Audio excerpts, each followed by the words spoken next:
कमरे में गहरा सन्नाटा छा गया था। सभी खामोश थे। दीनानाथ जी को समझ नहीं आया कल तक चहकने वाली रचना और उसे देखकर खुश होने वाली शांति जी गुमसुम बैठी थीं। दीनानाथ जी ने चुप्पी तोड़ते हुए कहा, रचना क्या बात है? क्या तुम दोनों में कुछ अनबन हुई है या शादी की बात से कोई मनमुटाव हुआ है?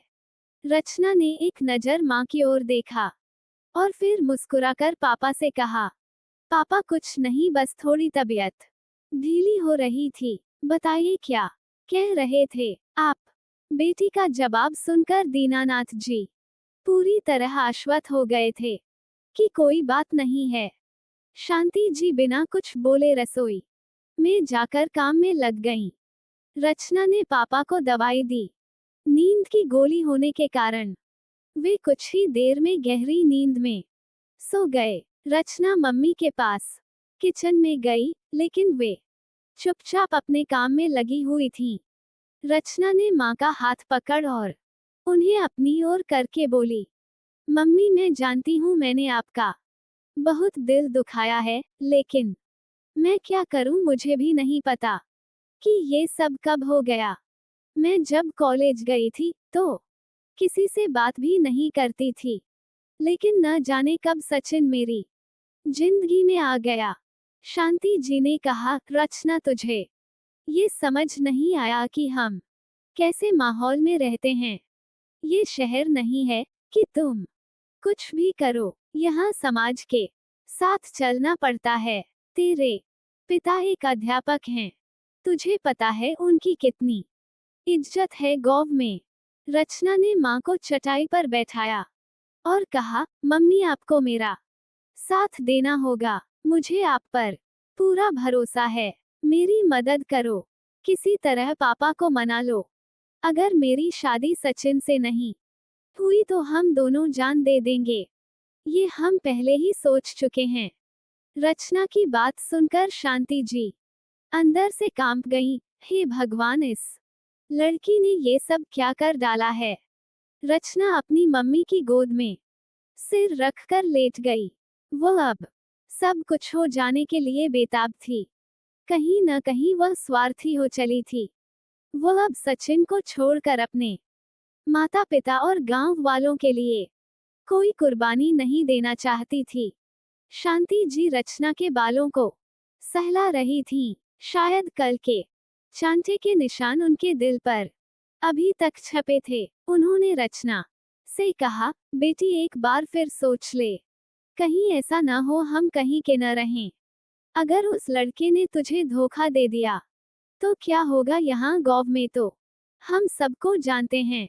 रचना अपने सपनों में खोई थी। वो हल्के से मुस्कुरा कर बोली, नहीं मम्मी, ऐसा कुछ नहीं होगा। वह मेरा जीवन भर साथ निभाएगा। आप एक बार उससे मिल तो लो। उससे मिलने से पहले तेरे पापा को तो मना लूं। शांति जी का जवाब सुनकर रचना बहुत खुश हो गई। उसे पता था, अगर मम्मी मान गईं, तो पापा भी मान जाएंगे।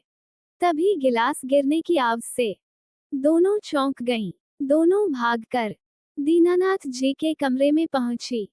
कांच का गिलास गिरा हुआ था। जमीन पर कांच बिखरा पड़ा था। चना कांच समेटने के लिए कोई कागज ढूंढ रही थी। शांति जी ने अपने पति की ओर देखा। उन्होंने रचना के हाथ को पकड़ा तो रचना चौंक गई। उसने मम्मी की ओर देखा, उनके आंसू बह रहे थे। मम्मी क्या हुआ? तभी उसकी नजर अपने पापा पड़ी।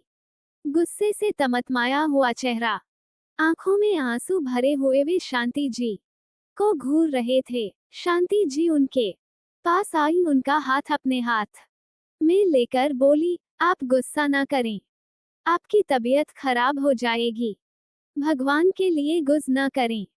अब जीना कौन चाहता है? काश मैं ये सब देखने से पहले मर गया होता। दीनानाथ जी यह कहकर चुप हो गए। रचना की रूह कांप गई थी। पापा ने उसकी और मम्मी की सारी बातें सुन ली थीं। रचना थर थर कांप रही थी। अगले ही पल दीनानाथ जी ने चिल्लाते हुए कहा, शांति जी, इसे कहो चली जाए यहाँ से, मैं इसकी शक्ल भी नहीं देखना चाहता। आज ही रात की गाड़ी से इसे वापस भेज दो। शांति जी बोली, मेरी बात तो सुनिए। इसे भेज दूंगी, बस आप गुस्सा मत कीजिए, आपकी तबीयत बिगड़ जाएगी। मैं आपके हाथ जोड़ती हूँ, गुस्सा मत कीजिए।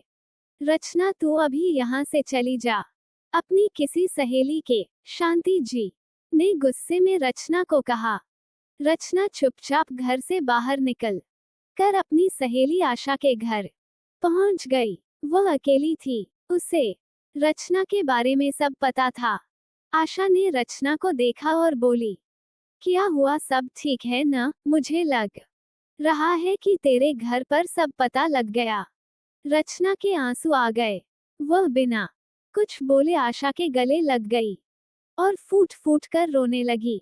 आशा उसे चुप कराने की कोशिश कर रही थी, लेकिन रचना का रोना रुक नहीं रहा था। जैसे किसी झनक के साथ अंदर सब कुछ टूट गया। इस प्यार के चक्कर में वह अपने मम्मी पापा के दुख का कारण बन गई थी। आशा ने उसे पानी लाकर दिया। पानी पीकर रचना पास पड़े सोफे पर बैठ गई। उसने आशा को अपने पास बिठाया और बोली, आशा मैं मर जाऊंगी, कुछ समझ में नहीं आ रहा, क्या करूं? एक तरफ मेरे मम्मी पापा हैं और दूसरी तरफ सचिन, मैं किसी को नहीं छोड़ सकती। आशा ने उसकी पीठ पर हाथ फेरते हुए कहा, तू चिंता मत कर, सब कुछ वक्त पर छोड़ दे। अब तेरे हाथ में कुछ नहीं है, तूने जो करना था वो कर दिया। अब बस एक बात मान ले, अगर सचिन तेरे भाग्य में होगा तो वह तुझे मिल जाएगा। घबरा मत, परेशान होने से कुछ नहीं होगा। दोनों सहेली बहुत देर तक बात करती रहीं। कुछ देर बाद शाम होने वाली थी। रचना आशा को लेकर छत पर पहुंच गई। वहां जाते ही उसने सचिन को फोन किया और उसे सारी बात बता दी। सचिन ने ये सुना और वह बोला, रचना घबरा मत, सब ठीक हो जाएगा, बस एक बार अपने मम्मी पाप से मेरी मुलाकात करवा दे, मैं किसी भी तरह उन्हें मना लूंगा। रचना बोली, हाँ शायद यही ठीक रहेगा, तुम रुको, मैं पापा से बात करके तुम्हें बताती हूँ। फोन रखकर रचना पलटी तो सामने आशा खड़ी थी। आशा ने कहा, रचना क्या कर रही है अपनी जिंदगी के साथ? तू पहले ये सोच कि तुझे पापा मम्मी चाहिए या सचिन। रचना ने कहा, लेकिन मुझे तो दोनों चाहिए। आशा ये सुनकर थोड़ा परेशान हो गई। रचना तू दो नाव पर सवार होना चाहती है, जो कि दो अलग अलग किनारे पर जा रही हैं। ऐसे में या तो तुझे एक नाव छोड़नी होगी या फिर तू पानी में गिर जाएगी। अगर तू सचिन से प्यार करती है तो भूल जा सब कुछ, अपना बैग उठा और जाकर सचिन से बोल, वो तुझसे शादी कर ले। शादी के बाद आकर अपने मम्मी पापा को मना लेना, वे नहीं माने तो जाकर सचिन के साथ खुश रहना। रचना गहरी सोच में पड़ गई, फिर बोली, नहीं, मैं मम्मी पापा का दिल नहीं दुखाना चाहती हूँ, मैं उनकी रजामंदी से सचिन से शादी करना चाहती हूँ। आशा ने आगे कहना शुरू किया, रचना यह संभव नहीं है। अगर तू अपने मम्मी पापा का दिल रखना चाहती है तो सचिन को भूल कर अपने पापा के बताए रिश्ते को अपना ले। यहाँ रहकर ये सब संभव नहीं है। तुझे सचिन का साथ पाने के लिए अपने मम्मी पापा को छोड़ना पड़ेगा, साथ साथ ये गाँव भी छोड़ना होगा। रचना ने आशा का हाथ अपने हाथ में लिया और कहा, क्या ये सही होगा? आशा ये सुनकर हंसने लगी, बोली, पागल, प्यार में सब सही होता है। अपने मनपसंद साथी को पाने के लिए तुझे अपना आशियाना छोड़ना ही पड़ेगी। एक बार जाकर अपने मम्मी पापा से बात कर, वे मान जाते हैं तो ठीक है, वरना तू जाकर सचिन से शादी कर ले। बस एक बात का ध्यान रखना। सचिन को पहले पक्का कर ले, क्योंकि एक बार तू यहाँ से गई तो वापस आने का कोई चांस नहीं है। सचिन तुझसे शादी तो करेगा ना? रचना ने हाँ में सिर हिलाया। दोनों सहेली नीचे आ गई। रात होने को थी। रचना वापस अपने घर की ओर चल दी। घर पहुंचकर रचना पापा के कमरे में जाने लगी, तभी उसकी मम्मी ने उसे हाथ पकड़कर खींच लिया। वहां मत जा अभी, वो बहुत गुस्से में है। लेकिन मम्मी, मुझे पापा से बात करनी है। रचना ने हाथ छुड़ाते हुए कहा, कल कर लेना बात रात को।